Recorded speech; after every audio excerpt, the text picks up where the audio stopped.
कृष्ण चैतन्य प्रभु नित्यानंद श्री अद्वैत गदाधर श्रीवासादि गौर भक्त वृंद। सब हाथ उठे बोलो बोलो हरे कृष्ण। कोई यार बोलते नहीं, क्या चक्कर है? जोर से बोलो, इतना बढ़िया प्रसाद मिला। हरे राम राम। और एक बार जोर करके बोलो हरे कृष्ण कृष्ण कृष्ण हरे हरे, हरे राम राम राम हरे हरे। हम लोग गुरु वैष्णव के अनुगत्य में श्रीधाम ब्रजमंडल परिक्रमा करते करते अभी जिस स्थान पर उपस्थित हुए हैं, ये स्थान का नाम है बिहार वन। क्या नाम है? बिहार वन। जोर से बोलो, बिहार वन। जहाँ पर कृष्ण स्वयं राधा रानी को साथ में, कभी सखाओं को साथ में है, तरह तरह का यहाँ पर विहार करते थे। इसलिए जो ठाकुर को दर्शन किया है, ये ठाकुर का नाम भी बिहारी है। क्या नाम है? बिहारी जी। और ये जो सरोवर आप लोगों ने देखा है, ये सरोवर का नाम भी बिहार कुंड है। इसलिए यहाँ के लोग यही कहते हैं कि इसमें भी राधा कृष्ण नौका भी विलास करते थे हैं। जब राधा रानी कृष्ण को साथ में, आप लोग कथा सुनते हैं ना, कैसे कृष्ण कैसे फटे फुटे नाव लेकर के आ जाते हैं। बोले कोई हो तो आ जाओ, नाव में बैठ जाओ। और गोपियां कहती कोई हो तो हमें नाव से हमें पार कर दो। और कृष्ण क्या करते हैं, यहाँ पर स्वयं फटे फुटे हुए नाव को लेकर के आ जाते। बोले बैठ जाओ, तुम लोगों को हम पार कर देंगे, तुम लोग को हम पार कर देंगे।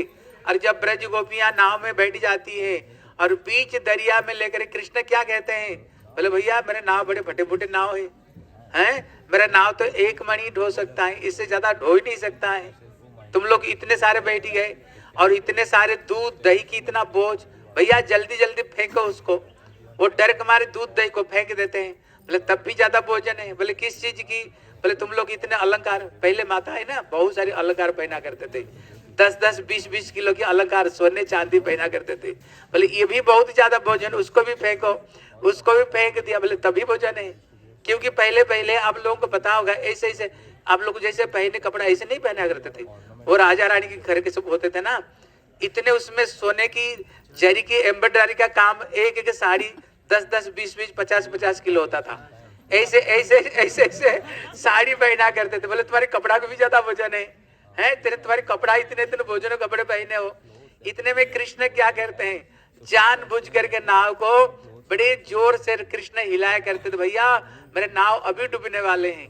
इतने में राधा रानी क्या करती है, कृष्ण को पकड़ लेती है। जब पकड़ लेती है, सखियां क्या चाहती हैं, राधा कृष्ण का जुगल मिलन हो जाए। जब जुगल मिलन हो जाता है, सब गोपियां प्रसन्न होकर के बोले जय जय राधा कृष्ण जुगल मिलन, आरती करई लली। वहां पर श्री पौर्णमा श्री वृंदा देवी बीच में बड़े सुंदर कुंजों की रचना करती है, जहाँ पर राधा कृष्ण जहाँ पर मिलन होता है। इसलिए कहते हैं कुंड का नाम भी बिहार कुंड है। कभी कभी राधा कृष्ण लुको चोरी खेलते हैं। कभी यहाँ पर तरह तरह का कमल का फूल खिलता था, नील कमल, श्वेत कमल और रक्त कमल और पीले रंग की कमल। और कभी कभी राधा रानी स्वयं चोर बनती थी, राधा रानी जाकर छुपती थी। और कौन सा वन में छुप जाती थी, जहाँ पर स्वर्ण कमल है। और राधा रानी का मुख भी मुख कमल है, कमल जैसे। और राधा रानी क्या करती है, कमल को बीच में ऐसे मुंह करके छुप जाती थी। कृष्ण ढूंढते थे राधा रानी कहाँ, राधा रानी कहाँ, वो नहीं मिलते हैं, क्योंकि वो एकदम कमल को बीच में, राधा रानी का मुख भी देखने में कमल, उनको पता नहीं चलता श्याम सुंदर को। इतने में राधा रानी कृष्ण ढूंढते ढूंढते कृष्ण को जब नहीं मिलता है, इतने में कृष्ण कहते हैं राधे मैं आज फेल हो गया, तुम ही पास हो गई, इसलिए मुझे दर्शन दो। राधा रानी फिर स्वर्ण कमल का बीच में राधा रानी प्रकट होते हैं। अब ये बताओ, क्या कृष्ण राधा रानी को ढूंढ नहीं सकते हैं? अरे बोल दो, क्या कृष्ण राधा रानी को ढूंढ नहीं सकते हैं? ढूंढ सकते हैं कि नहीं? नहीं ढूंढ सकते। राधा रानी का चरण इतना दुर्लभ नहीं, इसलिए प्रबोधानंद सरस्वती कहते हैं, बोले ब्रह्मेश्वरादि सुदुरूह पदार विंदम, जिनकी चरण कमल ब्रह्मा के लिए दुर्लभ है, शंकर जी के लिए दुर्लभ है, उद्धव के लिए दुर्लभ है और नारद के लिए दुर्लभ। कहते ब्रह्मेश्वरादि, आदि ईश्वर कृष्ण के लिए भी राधा रानी का चरण दुर्लभ है। इसलिए इतने आसानी नहीं कि राधा रानी को कृष्ण भी प्राप्त कर ले। इतने में कृष्ण भी फेल हो जाते, बोले राधे में फेल हो गया, अभी तो तू प्रकट हो जा। फिर राधा रानी फिर स्वर्ण कमल से प्रकट होती थी। बोले कृष्ण भी कभी कभी जाकर छुपते थे। कौन सा कमल में? बोले नील कमल है, नील कमल में। इसलिए कहते हैं ना, नमो पंकज नाभाय नमो पंकज मालिने नमो पंकज अंग्राय नमस्ते पंकजाग्रय। भगवान की सब कुछ कमल कमल है। कृष्ण जब नील कमल में जाकर छुपते थे, राधा रानी ढूंढती है श्याम सुंदर कहाँ कहाँ, लेकिन श्याम सुंदर भी नहीं मिलते हैं कि श्याम सुंदर भी नहीं मिलती है, क्योंकि कृष्ण का चरण भी बड़ा दुर्लभ है। कृष्ण का चरण भी दुर्लभ है। कहते यद्यपि समाधिषु विधिरपि पश्यति न तव नखाग्र मर्जी। जिनके चरण कमल को क्या है, कहते ब्रह्मा भी जिन चरण की नख की छटा तक वो भी दर्शन नहीं कर पाते।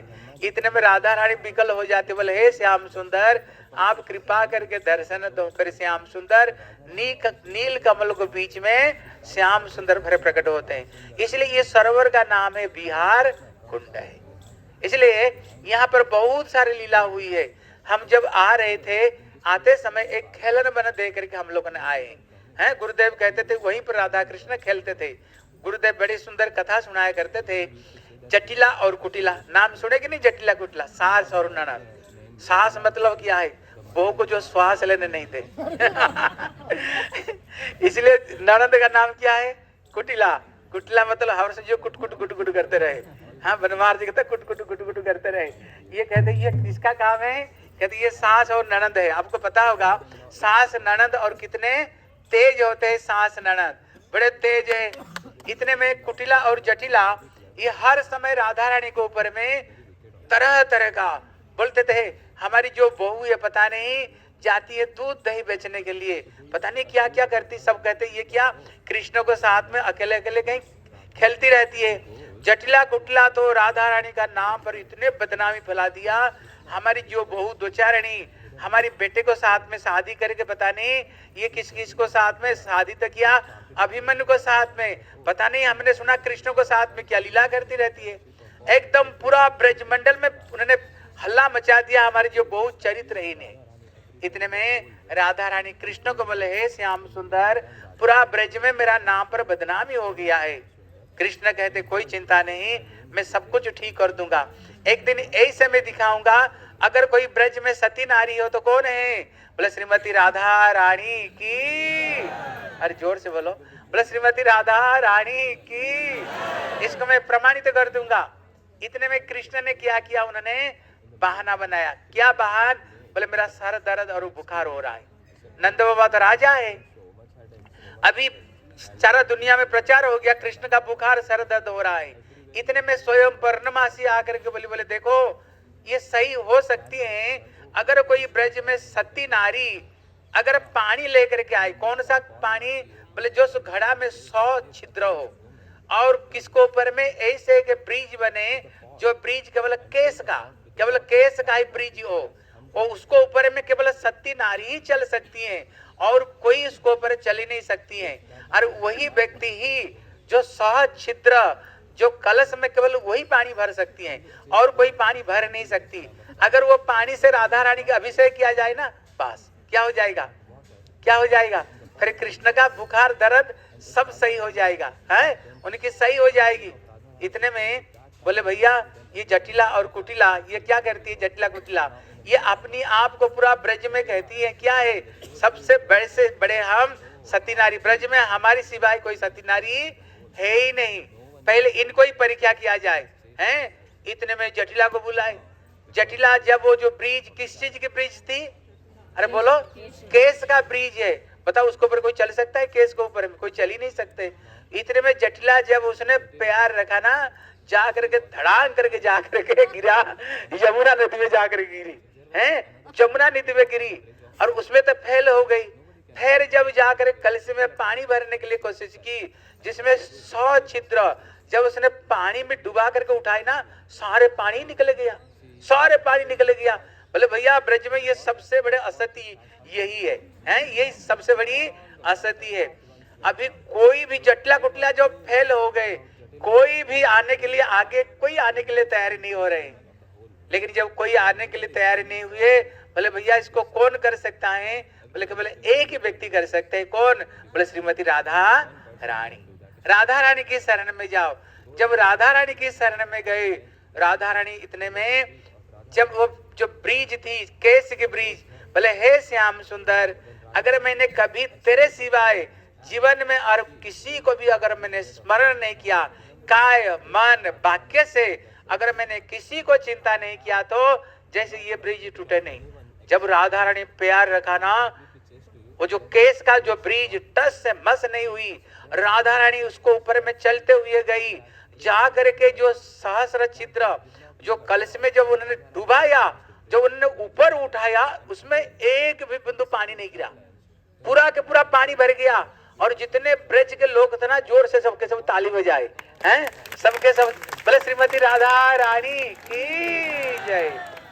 और उसी पानी में कहते उसी पानी में श्री श्याम सुंदर का स्नान किया गया, तो कृष्ण का बुखार उतर गया है। पूरा ब्रज में हला हो गया। भैया ब्रज में सती नारी कौन है? राधा रानी। अरे जोर से बोले के सती नारी? राधा रानी। क्या बोले? राधा रानी एकमात्र सती नारी, आर केव सती नहीं।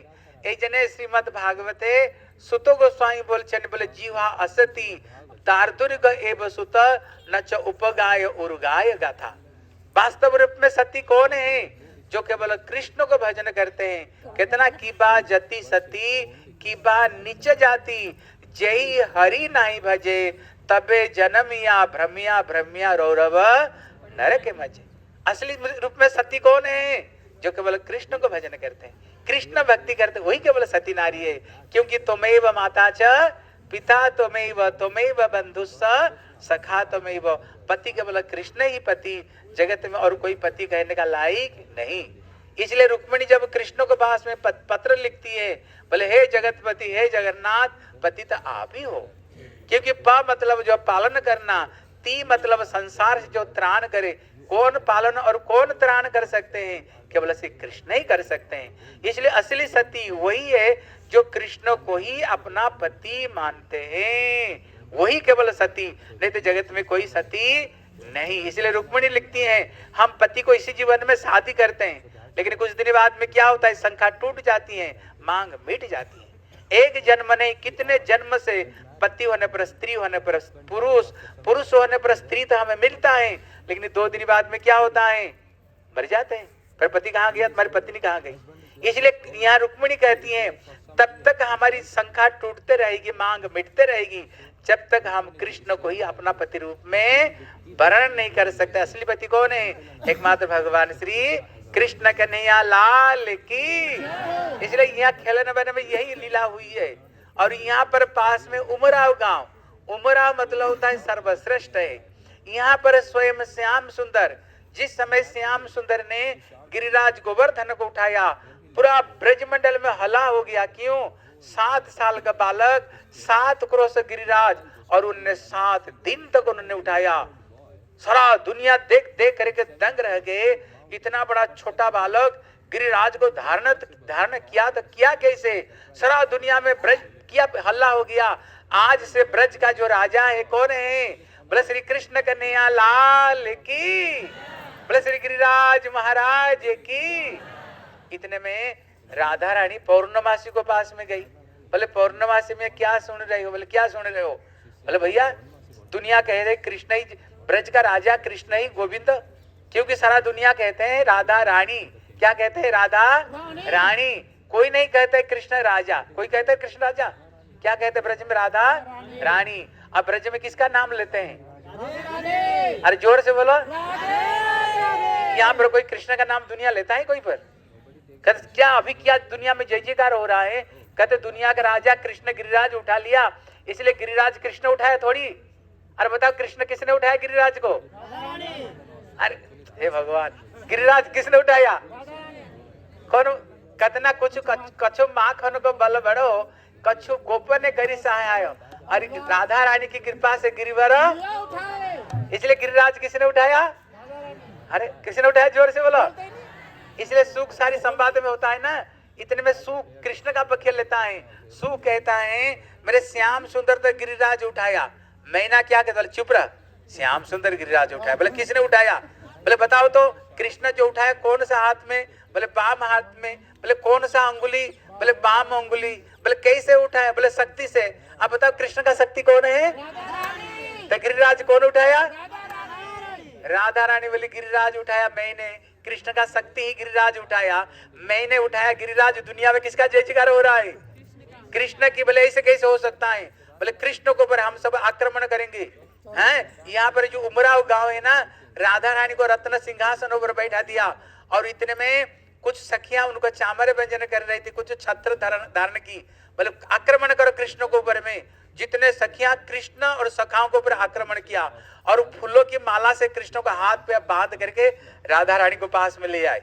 है राधा रानी को पास में ले आए, ला करके इतने में राधा रानी कृष्ण को चरण में, कृष्ण राधा रानी के चरण में क्षमा प्रार्थना चाह। बोले नहीं राधे, ब्रज का जो राज रानी कौन है? बोले श्री राधा रानी। इसलिए कृष्ण स्वयं अपना हाथों से राधा रानी को अभिषेक किया। उन्होंने उमराव गांव में अभिषेक करते हुए संपूर्ण ब्रज में घोषणा किया है, आज से वृंदावन का जो रानी कौन है? अरे जोर से बोलो, राधा रानी। इसलिए गांव का नाम है उमराव गांव। इसको पास में एक अक्षय बैठ, बस तो जाएगी नहीं, लेकिन जो छोटे गाड़ी में जा रहे हैं ना, वो लोग दर्शन करते हुए जाएंगे। वो उमराव वहां वो गांव का नाम है अक्षय बैठ है। वो अक्षय बैठ के पास में ही, अक्षय बैठ में वहीं पर ही कृष्ण जब सखाओं के साथ में, ग्वाल वालों के साथ में क्रीड़ा कर रहे थे, इतने में ललिता सखी आई। बोले यहाँ पर क्या हो रहे हैं? बोले हम लोग मल्ल क्रीड़ा कर रहे हैं। ललिता विशाख बोले मल्ल क्रीड़ा कर रहे हो? ये मल्ल क्रीड़ा है, ये वीर पुरुषों का। तुम लोग गैया चराने वाले गैया को पीछे होआ करते करते घूमते हो, अब मल्ल क्रीड़ा क्या कर रहे हो? ये तो राजा महाराज का क्रीड़ा है। इतने में सखाओं ने बोले ज्यादा बात मत कहा करो, हमारा जो मेन जो लीडर है ना श्री श्याम सुंदर। ललिता बोली तुमको पता है हमारी लीडर कौन है? बोले कौन है? बोले हमारे लीडर श्री राधा रानी। बोले हो जाए दोनों के अंदर में मल्ल युद्ध, देखते हैं कौन किसको डराता है, कौन किसको परास्त करता है। यहीं पर राधा रानी अच्छे तरह से काछा को लगा करके और कपड़े को अपना कमर में कस करके हैं, कृष्ण अभी कहां पर खड़े हैं? अभी मैदान के ऊपर खड़े हैं अपने सखाओं के साथ में। इतने में राधा रानी कहां पर? अभी कुंज में राधा रानी। इतने में राधा रानी आई नहीं, और इतने में अभी राधा रानी को साथ में कृष्ण का मल्ल युद्ध होगा। इतने में राधा रानी आई नहीं, इतने में कृष्ण जब राधा रानी का नाम सुना ना, राधा रानी को साथ में मेरी मल्ल युद्ध होगा, इतने में कृष्ण तो कांपने लगे, कृष्ण कांपने लग गए। इतने में मधुमंगल करे कन्हैया ये क्या हो रहा है? ठीक से खड़े हो। अभी उनका जो खलीफा, उनका जो लीडर आया नहीं, उनको नाम सुनते ही तुम कांप क्यों रहे हो? बोले पता नहीं, राधा रानी का नाम सुनते ही मेरा शरीर में कंपन आ गया। बोले ठीक से खड़े रहो। इतने में राधा रानी जब थोड़ी सी निकली और उन्होंने एक तिरछी चितवन कृष्ण को तरफ में देखा, जिसको हमारे प्रबोधानंद सरस्वती कहते हैं, बंसी करान निपतित स्खलितम शिखंडम भ्रष्ट च पीत वसनम ब्रजराज सुनो। इतने में राधा रानी एक कटाक्ष से श्याम सुंदर के देखा।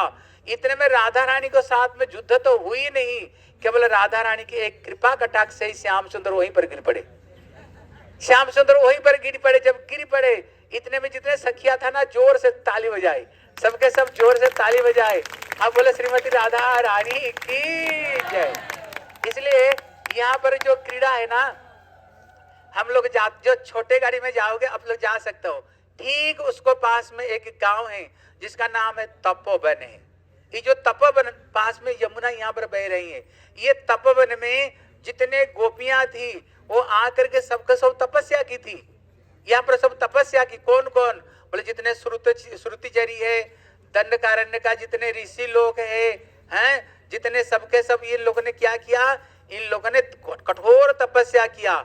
जिस तपस्या को देख करके, क्योंकि इन लोगों ने पूर्व जन्म में गोपी शरीर प्राप्त करते हुए इन लोगों ने सब भगवान को प्रार्थना किया था। जिस समय रामचंद्र दंडकारण्य में पहुंचे, उसी समय ये ऋषि मुनि लोग कठोर तपस्या कर रहे थे। गोपाल मंत्र में सबके सब उपासना कर रहे थे, लेकिन ये मंत्र का सिद्धि नहीं हो रही थी।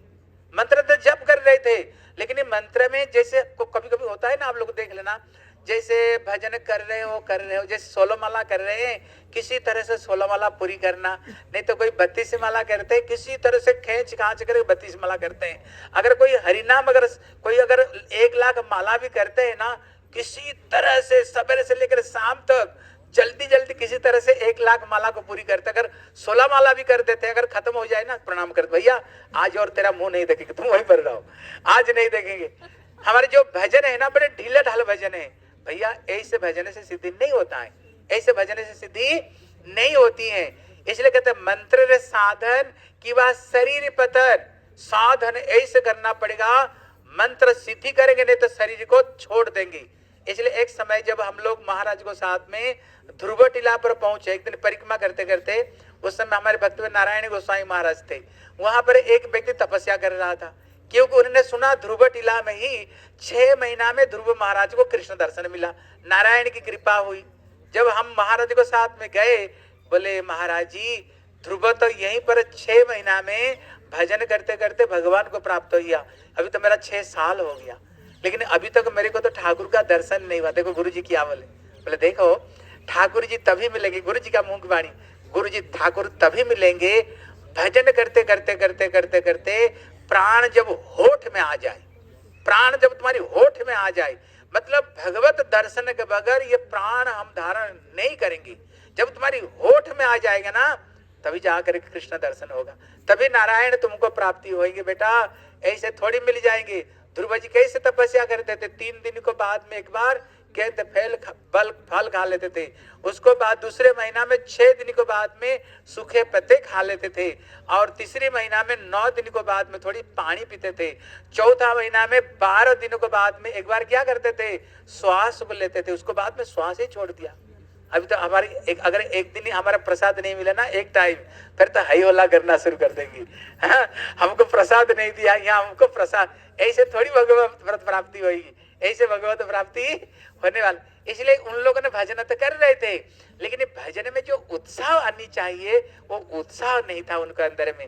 इसलिए भगवान राम जब पहुंचे, राम और श्याम एक ही है, अभी राम को देख करके इनके अंदर में श्याम की स्फूर्ति हुई, भगवान राम को पति रूप में प्रार्थना की, बोले इसी अवतार में नहीं, कृष्ण अवतार में सबके सब तुम गोपी बन करके आओ। ये सब गोपी बन करके आए। इन लोगों ने वहां पर तपस्या की, कुछ श्रुतिचरी थी, श्रुतियों का मंत्र भी उपासना करते हुए जब भगवान को प्राप्त करने के लिए इच्छा की, बोले प्रभु कृष्ण दर्शन दिया, बोले क्या चाहते हो, बोले आपको हम गोपी रूप में प्राप्त करना चाहते, बोले नहीं और कोई चीज मांगो, गोपी भाव से तुमको नहीं दे सकते हैं। लेकिन उन लोगों ने बोले नहीं, हमें चाहिए तो गोपी भाव से चाहिए और किसी चीज की जरूरत नहीं। कृष्ण बोले ठीक है, फिर द्वापर युग में तुम लोग गोपी बन करके आओ।